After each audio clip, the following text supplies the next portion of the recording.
Good morning. It is Sunday, February 6th, 7th, and this is Sunday school.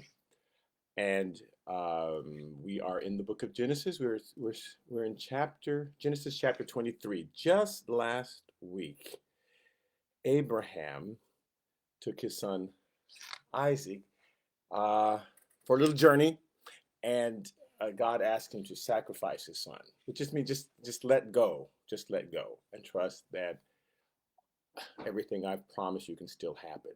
Because sometimes we're holding on to too tightly to something, and so God needs us to let go and understand that He's the one that puts the desire in our hearts. He's the one that's going to bring it to pass. You don't have to make it happen. So He got him to let go, and sure enough, God provided a ram, and He brought Isaac back to Abraham. And at the very end of Genesis chapter 22, it says, so Abraham returned to his young men. Those are the two men who had been waiting for Abraham and Isaac to come back. And Abraham had told them he'll be back because he figured, well, God's probably going to do something. He's going to raise him from the dead, I guess, because I know what God promised and I believe what God has said to me. So he said, you two wait here and Isaac and I will go on up in the Mount Moriah area, whichever hill it was. And so this says that Abraham returned to his young men, a couple of verses of Genesis chapter 22, and they rose and went together to Beersheba, and Abraham dwelt in Beersheba. So we're leaving Abraham in Beersheba, which is in the southern part of Judea. So Judea, that's the area that Jesus spent his life ministering in. And Beersheba is in the southern part, near the Philistines, the Palestinians, the Philistia. Okay, so now it came to pass, verse 20. Now it came to pass after these things that it was told Abraham, saying, indeed, Milcah has borne children to your brother Nahor. So Abraham had one of them died. He had a son, Lot, and that's who Abraham was basically babysitting for a while until Lot decided to, no, I want to go out on my own. Sodom and Gomorrah looks like a safe place to be. So after that, there's just two brothers left, right? Abraham and his brother Nahor. And so it says, Milcah has indeed borne children to your brother Nahor. So here are his 8 kids. Huz, his firstborn, Buzz, Huz's brother, very creative with the names there, Huz and Buzz. Kemuel, Cuz, Huz, Buzz, Kemuel, who was the father of Aram, Chesed, Hazo, Pildash. Wow, that is Jitlaf. Okay, and Bethuel. Bethuel is an important one. Okay, so because Bethuel begot Rebecca. So this is Abraham's niece is Rebecca. Okay, now it says these 8 Milcah bore to Nahor, Abraham's brother, and then his concubine, whose name was Reumah, also bore Teba, Gaham, Therhash, and Machacha. Okay. Oh, Micaiah. Never mind. I won't even go there. So, he has 12 kids.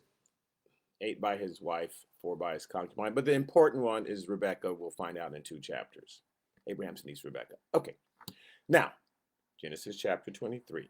Sarah lived 127 years, and these Sarah. Sarah's the only woman in the Bible where they take the time, the patriarchs who wrote the Bible, take the time to write how old she was when she died and where she was buried. They feel it's important to know where all the men were buried, and usually their wives are buried next to them. But still, they make sure you know where all the men were buried and how old they were. Sarah's the only one that they want you to know this is how long she lived and this is where she was buried. Because, well, in Isaiah 51, verse 1 and 2, it tells us how the Jewish nation felt about Sarah. It says, listen to me, you who follow righteousness, you who seek the Lord. So you're following after righteousness. You're trying to find how to be righteous. Look to the rock from whence you were hewn, and to the hole of the pit from which you were dug. So you were chipped off this rock. You were dug out of this pit. Who's the rock and who's the pit? Okay. Look to Abraham, your father, and to Sarah, who bore you. And so they're saying they are the mother and father of the faithful, right? And so that's why we need to know how old she was. And 127, that's old. Now, she has a 37-year-old son because she was 90 when she gave birth to Isaac. And so he's 37 right now, but she's 127. Verse 2. So Sarah died in Kiriath Arba, which is another name for Hebron, it says, in the land of Canaan. Why is Kiriath Arba important? And it is important in Bible history.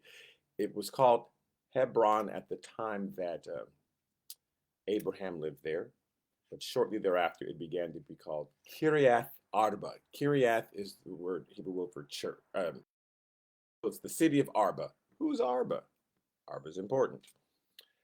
But it says Sarah died in Kiriath Arba in the land of Canaan. And here's why some people have problems with this, because they say, wait, it says that Abraham, you just read that Abraham and dwelt in Beersheba, and why is Sarah, which is in the south, and Hebron is in the very north, did they live apart? Because she died up there, and what you just said, the last place we saw him was in Beersheba, which is in the south. And I have a friend, Tim Chisholm, who's studying with a rabbi, and he's giving the Jewish perspective how the rabbis teach these scriptures. And they actually teach that Abraham and Sarah must have been separated, because they look at that last verse and says Abraham lived in Beersheba and she died up north. And so because there's nothing to fill that in between the two verses, they think, and I do not agree, that when Sarah found out that Abraham tried to kill her son, she said, well, you don't have to sleep in the next city. So, however, I have trouble with that. So Genesis 13:18, I think Abraham was simply came from his tent to that he was a nomad. It was a desert area, and Abraham's got all these flocks and sheep, so he traveled all over the place. And one of the times that he and Sarah and they were traveling together, she died while they were. And again, another reason why they say that, because it says Abraham came to mourn for her, like he left Beersheba and came to mourn for her. But I believe that he left his tent and went over to her tent, because Sarah had her own tent. It's important to have your own bathroom. It's important to have your own tent. Amen. Hallelujah.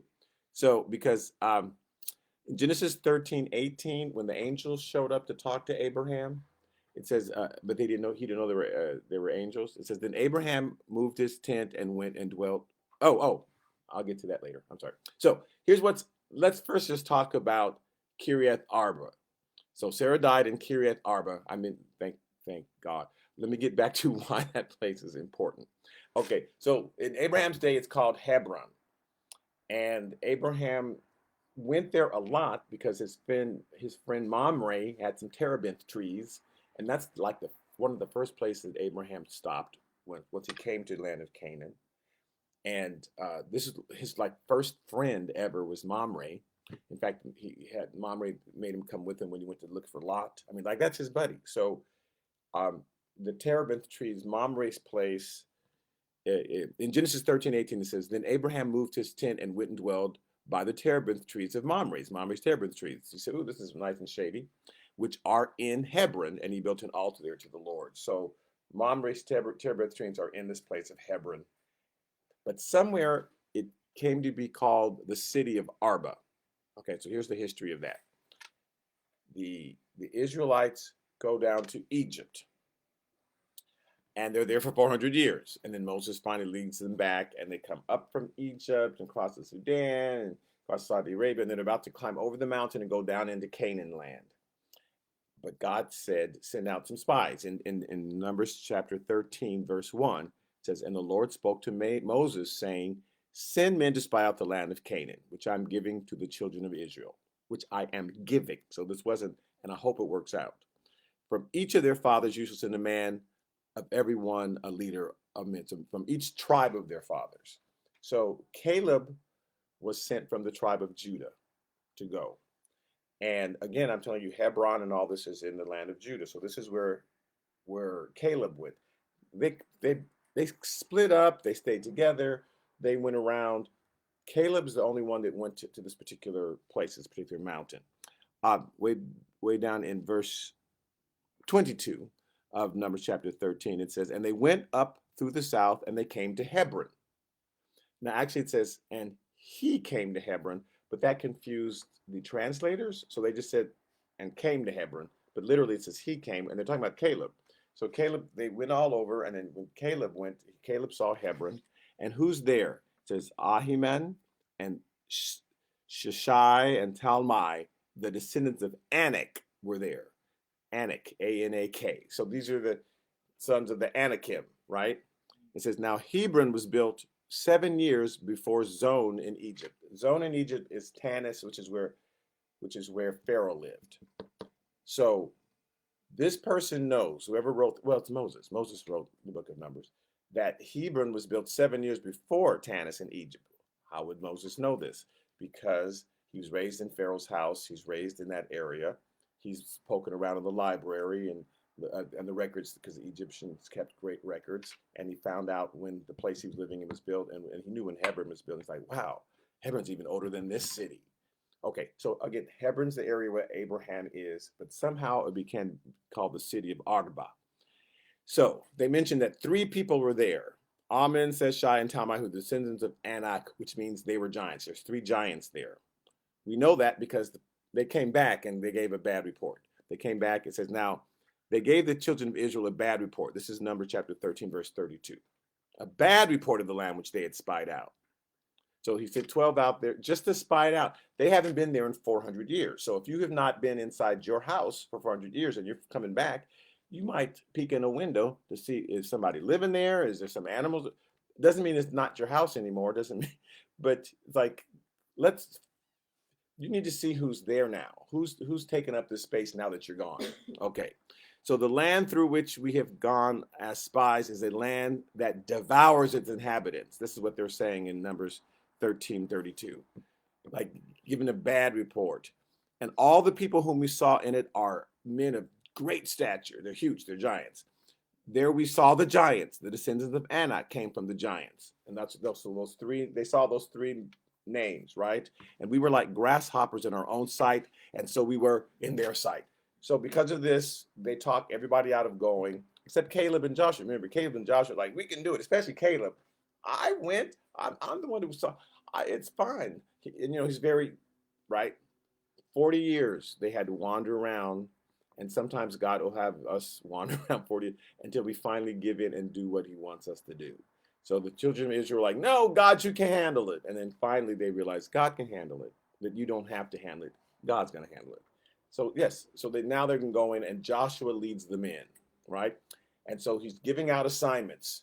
Okay, we're going to take this whole land of Canaan. God promised it to us, and you go there and you go there. Here's the land that Caleb wanted. He wanted the land where the giants were. He says, so Joshua, in Joshua chapter 14, verse 7, this is Caleb talking. I was 40 years old when Moses, the servant of the Lord, sent me from Kadesh Barnea to spy out the land. And I brought back word to him as it was in my heart. Remember, Caleb's one like, yeah, we can do this. Nevertheless, verse 8, my brethren who went up with me made the heart of the people melt. But I wholly followed the Lord my God, totally did everything he told me to do. So Moses swore on that day, saying, surely the land where your foot has trodden shall be your inheritance. Where had he trodden? Hebron, and where the giants were, and that whole, what became to be Judea, Bethlehem, Jerusalem, that whole area. That's Caleb walked all around that. He says, that's going to be yours because you trusted God and you walked everywhere. So surely the land where your foot is trodden shall be your inheritance and your children's forever, because you have wholly followed the Lord my God. And now, Caleb saying, behold, the Lord has kept me alive, as he said, these 45 years. So they wandered around the wilderness for 40 years, and then they crossed over the Jordan. It took like 5 years to get enough courage to finally go out and do what they're supposed to do. But 5 is better than 40. So now he's 85 years old. It's 45 years later.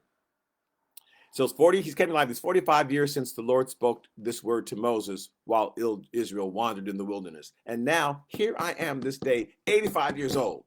As yet I'm as strong this day as on the day that Moses sent me, just as my strength was then, so now is my strength for war, both for going out and coming in. Like I was ready to go then, I'm still ready to go. Now, therefore, give me this mountain of which the Lord spoke in that day, Mount Hebron, right?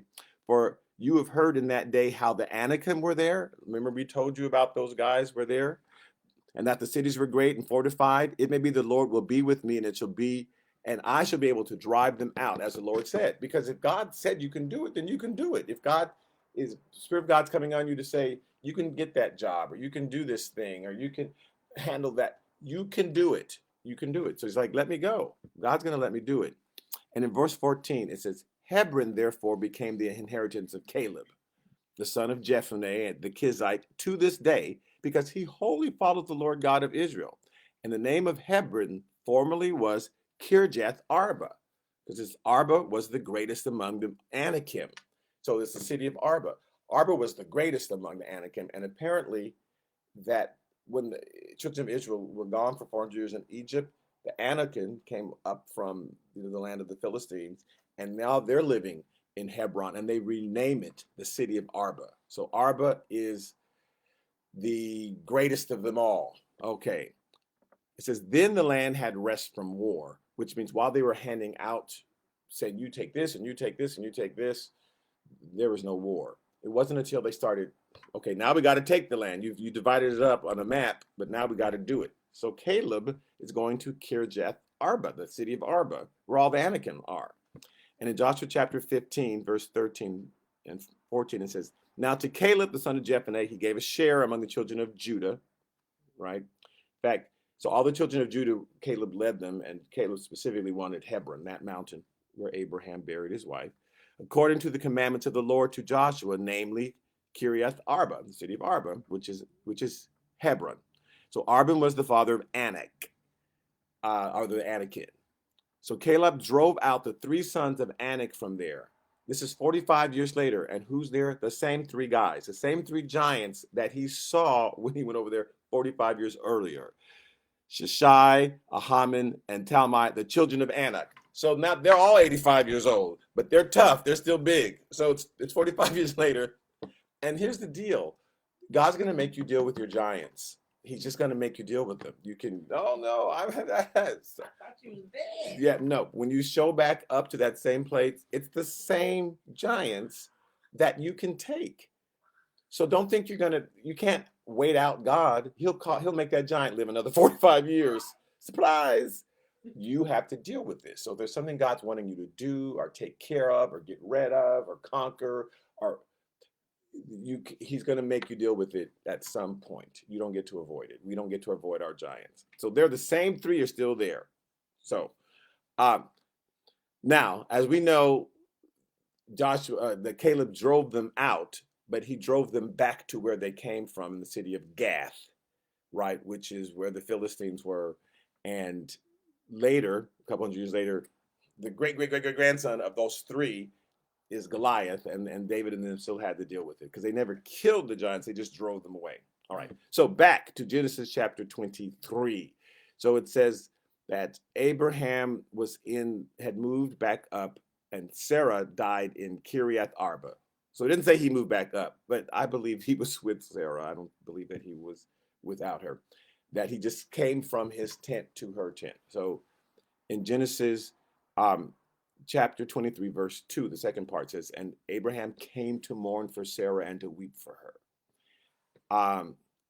In Genesis 18:6, here's an example when the angels showed up. This is what I started to talk about earlier. When the angels showed up, the angels who ended up destroying Sodom and Gomorrah down in the valley, says, so Abraham hurried into the tent of Sarah and said, quickly, make ready 3 measures of fine meal, knead it and make cake. So he met them in his tent, and then he went to hers and said, "Hey, start cooking." So they had separate tents, but so I think he just did the same thing. He was in her tent and he heard her.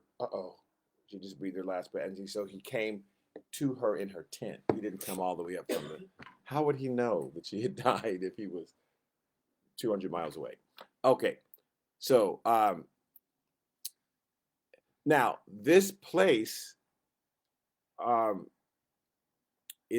became very sacred where Sarah passed away. In Genesis chapter 35, verse 27, it says, "Then Jacob came to his father Isaac." So you have Abraham, Isaac, Jacob. So Jacob, Abraham's grandson, help me Jesus, grandson, came to his father Isaac at Mamre, or Kirjath Arba. So they're still, as Moses is writing this in Genesis, they haven't changed the name back to Hebron. So when Moses is writing Genesis, Exodus, Leviticus, Numbers, Deuteronomy, he knows what he's already heard of, well, they've changed the name to. But he's trying to get it straight with people. It used to be Hebron, but now it's Kirjath Arba. So Jacob came to his father Isaac, who's living at Mamre, or Kirjath Arba, which is Hebron, where Abraham and Isaac had dwelt. So Abraham and Isaac lived there. They dwelt there. So even though in the previous chapter they were in Beersheba for a while, they lived there where Sarah passed. And he went through a proper period of mourning. Abraham mourned. Now the mourning accomplished two things. It was acknowledging the sovereignty of God. It's not acknowledging that God's hand has created the situation and God is moved. And it's like out of respect to look what God has done. God gave life. God has taken life away. Blessed be the name of the Lord. And so there's a proper period of mourning about your own loss, and also about the also about the hand of God moving. So they just would designate, hey, I'm going to take off a month and I'm just going to mourn. Nothing wrong with that. We tell people they should get over death really fast. Closure. Yeah, get some closure, but there's no closure. So, they gave themselves 30 days. It says, in Deuteronomy 34:8, and the children of Israel wept for Moses in the plains of Moab 30 days. So the days of weeping and mourning for Moses ended. So they would just mourn for 30 days and then do it again whenever they wanted to. But there was no rushing that mourning process. So Genesis chapter 3, verse 3, then Abraham stood up from before his dead and he spoke to the sons of Heth. Now, who are the sons of Heth? Sons of Heth, in Genesis 10:15, we find out that Canaan, one of the grandson of Noah. So Noah has three sons, Shem, Ham, and Japheth. And he did not cuss Ham. He cursed Canaan, Ham's son. He said, "Cursed be Canaan." Everybody thinks that Ham did something, but Ham had a bunch of sons, but he specifically cursed Canaan. And Canaan, who his people stayed in that area. That's why we call it Canaan land. All of Canaan's descendants stayed in that area. Abraham's descendants were the Shemites, and they went somewhere else. So the Canaanites, they'd been there for hundreds and hundreds and hundreds of years, right? This was their land.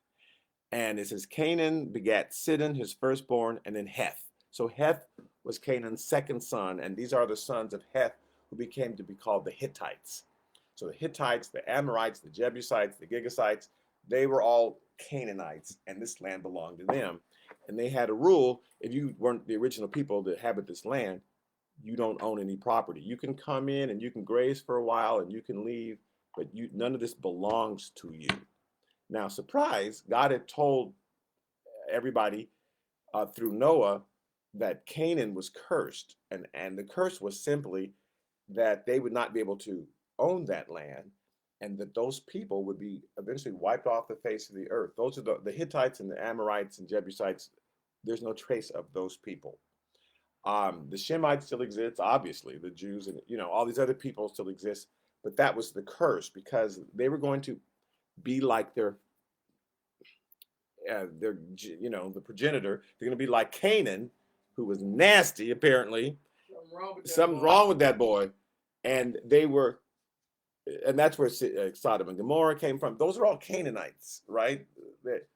So they were just going to have to be destroyed, because you take after, sometimes certain traits, and that was just passed on, and none of them ever repented, and they never, like when angels showed up, they said, "Oh, come here, angels, hey," and so something was wrong with that boy and those people.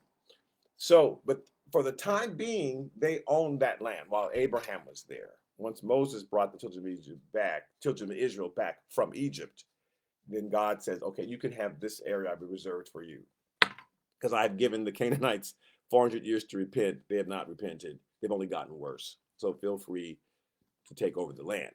But at the time when Abraham is there, it's their land. So he says to the sons of Heth, who are the Hittites, this is what he says in Genesis chapter 3. He says, "I'm a foreigner and a visitor among you. Give me property for a burial place among you, that I may bury my dead out of my sight." So he wants to buy some land. I know I'm a foreigner among you, but secretly God has told me this is my land. So I need to buy some land so I can bury my wife, because if you buried someone on land that was not yours, they would just dig them up and toss them out. Like, you're gonna be burying somebody, and it's like somebody coming to your house and just throwing their dead uncle inside and running away. You'd open the door and throw them back outside, unless they really had some nice clothes. Then you might undress them. So, but anyway, you throw the body out. So if you can't just bury a loved one on somebody else's property, they would dig them up. So he says, "Let me buy some land, because I'm not supposed to leave this place because God gave it to me. So can I buy some land?" So he says to the sons of Heth, they're all there. The whole city's there full of Hethites or Hittites. "And the sons of Heth," verse 5, "answered Abraham, saying to him, 'Hear us, my Lord, you are a mighty prince among us.'" Actually, literally, "You are a prince of God." Like, we've heard all these tales about you. He says, "Bury your dead in the choicest of our burial places. None of us will withhold from you his burial place, that you may bury your." So go ahead and just bury them anyway. Ha! Because we're going to dig her up, see if she's got any gold and jewels on her, and then we're going to toss her body out. So sure, go ahead. And Abraham wasn't that stupid. He was a little stupid, but he wasn't that stupid. So, verse 7, "Then Abraham stood up and he bowed himself to the people of the land," the Hittites, right? "The sons of Heth, and he spoke to them, saying, 'If it is your wish that I bury my dead out of my sight,'" so if you're saying I could kind of do this, here's my plan. "Hear me and meet with Ephron, the son of Zohar, for me." Now, he's there, but you don't address somebody directly, right? So Ephron is there in the midst, but Abraham is, find that great man, and he's flattering him, he's buttering him up. "The Ephron, the son of Zohar, for me, that he may give me the cave of Machpelah, which he has, which is at the end of his field." So, which is near exactly where Abraham was. "Let him give it to me at the full price. Like, I will pay whatever it is as property for a burial place among you." Now, verse 10, "Ephron dwelt among the sons of Heth, and Ephron the Hittite answered Abraham in the presence of the sons of Heth." So he's there. They're saying, so he answered and says, "All who entered at the gate of his city and said," so he's in front of everybody because Abraham's at that city, "No, my Lord, hear me. I give you the field and the cave." All he wants is the cave. That's all Abraham wants. "Just give me the cave of Machpelah. I'll bury my wife in there, and I'll own it. And I'll buy it. I'll pay full price." He says, "No, I'll give you the cave and the field around it. You can have all that place." Now, this is very car dealer-ish. So, you go to the car dealer and you say, "I've got $6,000 I want to spend on a car, and I would like it to have seats and a wheel and, a steering wheel." So you name the things that you have, and you go, "Oh, I got the perfect deal." And he says, "Yeah, $6,000. That's all I've got. That's tops. Got perfect one." And he brings you out this incredible car. It's got everything, and it's loaded, and you go, "Oh, this is fantastic. That's only 6,000." He goes, "Oh, no, no, no. This is 12,000. But we're going to give it to you for 10. Says, "I don't want it for 10. I said I only have 6. But they've already sold you, because it's like everything you want.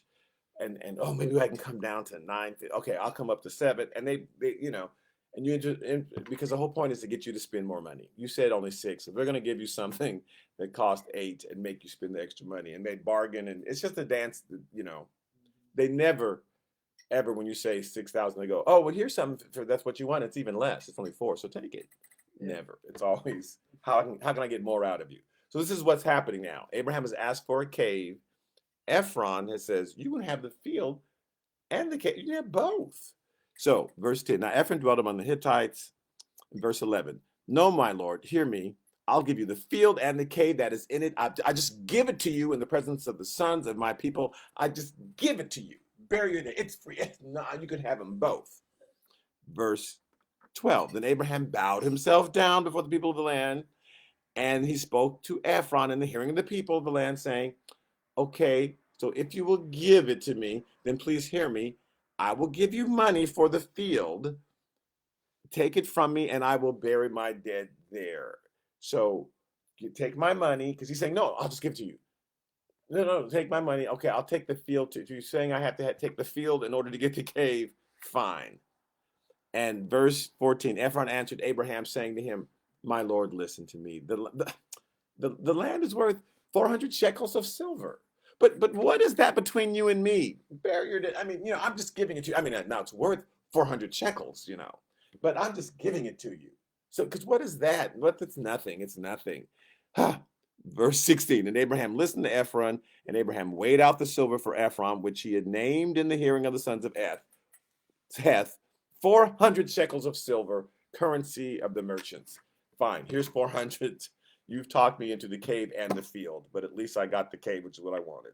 So it's like I gave you the car, but it has. I got the extras. You forced me to get the extras, but fine. At least I got the car I wanted. So verse 17. So the field of Ephron, which was in Machpelah, which was before Mamre, the field and the cave which was in it. So it's all near where Mamre lived.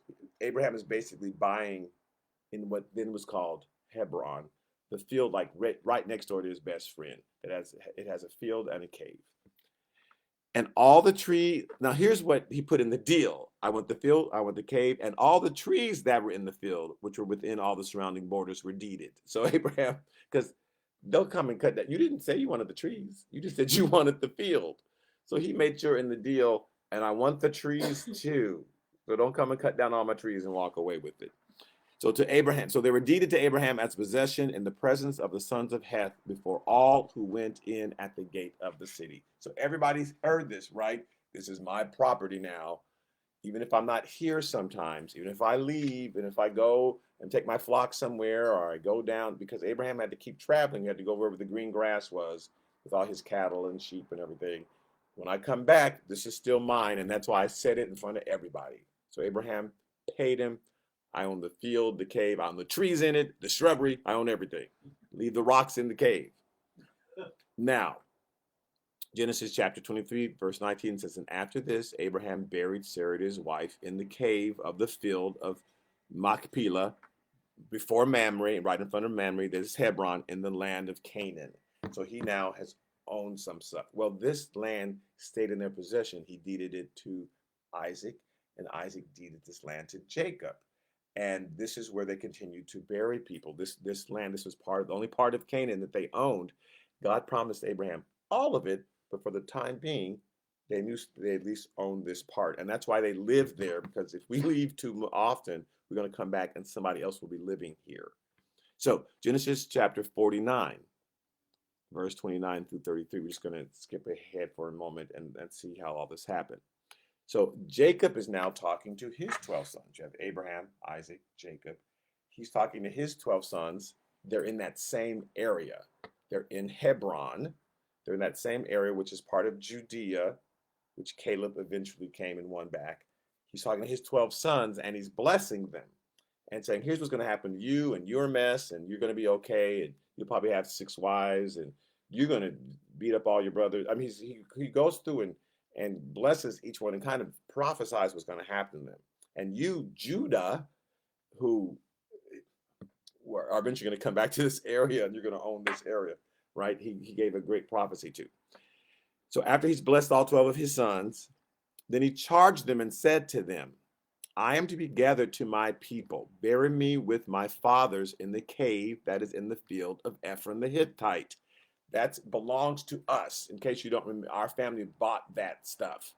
Now, they had gone down to Egypt because of the famine. God had sent Joseph ahead of them. Joseph didn't know, why am I down here? And why am I in the pit? And I was put in jail. And then he ends up in this exalted position in Egypt. And sometimes we wonder, Lord, why am I in this pit? Why am I? Because God is preparing you. There's something wonderful he's got. Wonderful. So Joseph ends up the head guy in Egypt just at the right time. He's in the right place at the right time. There's a famine. He's able to save all this food. And when his brothers show up, he's able to give them and feed them all this food. And he finally brought his father down there. It's like, you may have meant it for bad, but God meant it for good so that I could save my family and keep them alive. So now he's brought them all. So he's talking to them, right? So he says, bury me with my fathers. This is Jacob talking to all of his sons, Joseph and all of them. Bury me with my fathers in the cave that is in the field of Ephron the Hittite, in the cave that is in the field of Machpelah, which is right in front of Mamre's house, in the land of Canaan, which Abraham bought with the field of Ephron the Hittite as a possession for a burial place. Therefore, they buried Abraham and Sarah his wife. They buried Isaac and Rebekah his wife. And there I buried Leah. So I buried all my, Abraham and Sarah are there. Isaac and Rebekah are there. We're about to get into that story. I buried Leah there. So please take me there. The field and the cave that is there was purchased from the sons of Heth. And when Jacob had finished commanding his sons, he drew up his feet up into the bed, and he breathed out his last and was gathered to his people. And in the next chapter, Joseph takes him from Egypt, because they're outside of Egypt, so from that land, and brings him all the way back to that place that belonged physically to Abraham that he had paid for. And let me read Genesis chapter 23 and verse 20. So the field and the cave that is in it were deeded to Abraham by the sons of Heth as property for a burial place. So in Genesis chapter 50, here's what happens, verse 12 to 14. So his sons did for him just as he had commanded them. They brought Jacob back to be buried where his father was buried, where his grandfather Abraham was buried. They're all there in this property, this nice huge field, this hill, all this stuff that belongs to their family. For his sons carried him to the land of Canaan and buried him in the cave of the field of Machpelah before Mamre, which Abraham bought with the field from Ephron the Hittite as property for a burial place. And they just keep repeating this over and over, so you know this is their stuff. It says, and after he had buried his father, Joseph returned to Egypt, he and his brothers, and all who went up with him to bury his father. So even though this was their land, even though God had said, I'm giving you Canaan, and Abraham had purchased this land for his family, they wanted to go back to Egypt because Joseph is a bigwig in Egypt.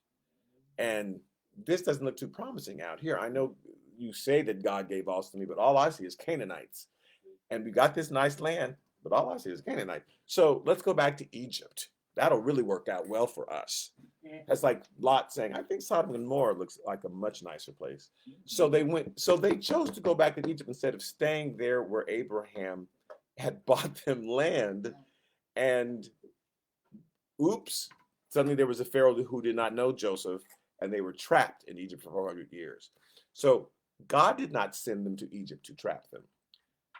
God sent them to Egypt just for a few months so that Joseph could feed them, feed his family, because in Egypt was the only place where they were able to store all that food to last out the 7 years of that famine. And so he brought them there, he fed them, but then Jacob said, let's all go back. And they all went back, dropped off daddy, and then went right back into Egypt. So we have to be clear when God is leading us and what God is saying to us. God doesn't change his mind. And so they ended up obviously back in that same place. In fact, that's the place that Caleb went straight there. His father, from the tribe of Judah. Caleb, the first time that Moses said, well, now we're going back, went to Hebron and the city of Arba and all where those giants were.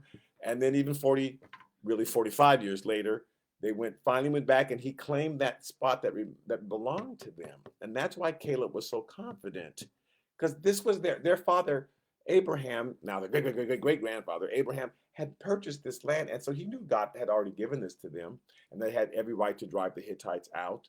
But it was everyone else's lack of faith, like just not believing that God was going to come through in his word.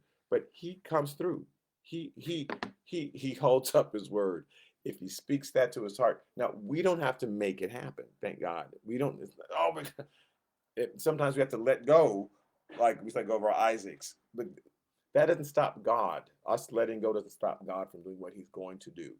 So it may take time, it may take longer. We may make mistakes, and they make mistakes, but God's still going to bring us where He promised to bring us. And so we have to keep our eye on Him, keep faith in Him, keep listening, and not look with just the eyes, because that situation may look like a Hebron situation. It may look like, oh, I don't, that does not look promising.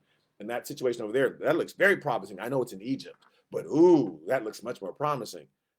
Okay, but God knows the hearts and God knows the future. And if He's telling you to take that Hebron situation instead of that bigger Egypt thing, we better listen. The good news is we're still going to end up at the Hebron situation eventually, but we don't have to spend 400 years in Egypt trapped. It looked good. It looked better. It looked to them like, oh, this is where God wants us. But no, no. So they finally ended up back there. Abraham bought this burial place for his wife. He bought it for his family because he knew this was the first place he had built an altar. This is where he made his first friend, and God showed him this land belongs to you. And so that's where they ended up. That's eventually this whole land of Hebron, which was for a while called the city of Arba, the city of giants, became Judea, where again Jesus was born in Nazareth, Galilee, all this that whole region. God, and that's the only place that stayed faithful to God because they followed after Caleb, who says, "I wholeheartedly believe God's word. I believed all of it, not just the part that was convenient, but I believed everything He said. And even when I came against giants, I knew that God would deliver me because God's bigger than any giant. You don't have to be afraid of the giants of whatever giants the man may name. God is greater still." All right, so next week we are going into chapter 24, where Isaac meets his wife, Rebecca, his cousin. Okay, and next, no, but there's a reason. Like Abraham's like, you can't marry any of these Canaanites because they're crazy. So you need to go back to my family. At least they believe in God. Because these people, they'll try to seduce them some angels. They're so stupid. So yeah. Anyway, so we start with Genesis chapter 24 next week. And again, thank you so much for tuning in. I'm inviting you in 10 minutes, especially if you're a Good Shepherd member, or even if you're not, on the Good Shepherd Facebook page, and also which is Good Shepherd NBC LA, on the Good Shepherd website, which is goodshepherdnbcla.com, or on the Good Shepherd YouTube channel, Good Shepherd NBC LA YouTube channel, is a sermon from our associate pastor will be there, one of our associate minister, he wants to call himself. He's saying associate minister James Troop will be delivering the sermon today. So please listen in. You'll be in for a treat. And those of you, I will see you on Wednesday, 7 p.m. for Bible study. Amen.